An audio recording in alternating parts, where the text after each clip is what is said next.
Good morning, everybody. I am back from Miami and wanting to do more individual breakdowns here in the morning.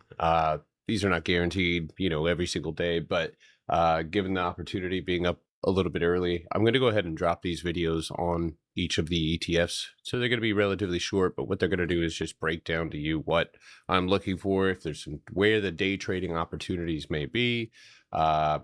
And what we're looking for, as we go towards the end of the day. So one of the first things as we open up here is on IWM, and I'm focused on this one, is there's really no move, right? We are sitting on the wick. I obviously am looking to my left, and one of the first things that you should be doing every single morning is what is above, what is below. And this is where we are sitting. Candle closes matter, right?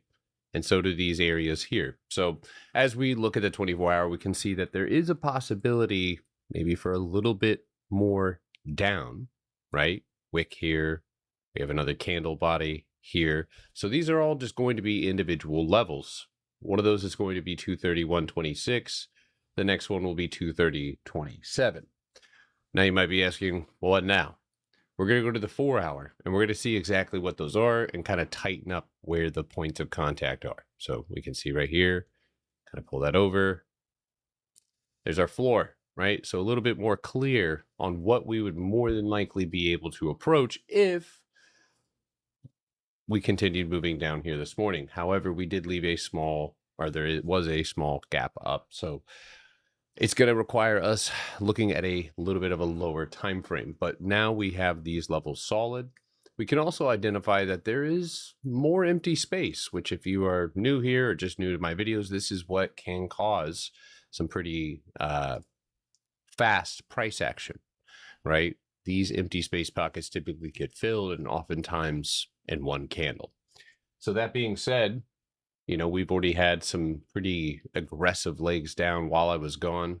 But let's move down to the 2. Now, on the 2 right now, not really seeing too much other than the candle open, its attempt to go up, and right now we are engulfing that.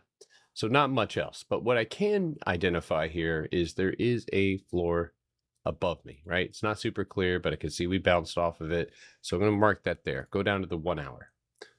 All right. So now as we move down to the lower time frame, we should be able to tighten up this plan. Where in pre-market did we refuse to go up? This is a Potter box, right? So through this box would serve, as a signal to hit 233.29. That separates you from empty space above, right? And would ultimately be the upside play today. 30-minute time frame, right? I have to look at this wick as a potential target, right? This would be the most fluid empty space. Target would be here at 235.25.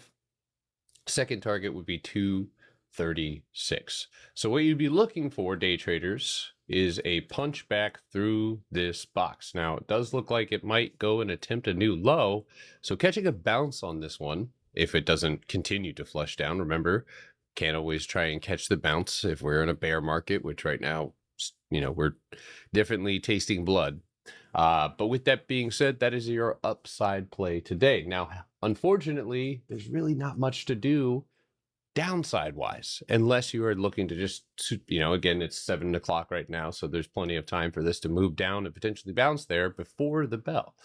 But in order for us to continue or see new lows, it is without question going to be underneath 230 or this peak here, this bounce there. And that would give us access to this empty space where we would then separate the empty space 50%, and you'd have 228.55 remaining 226.50. Now, I'm not too sure if we can do that today. Again, we'll look at the other ETFs. I'm going to go ahead and end this video. This is, as far as a blueprint is concerned, I think pretty solid.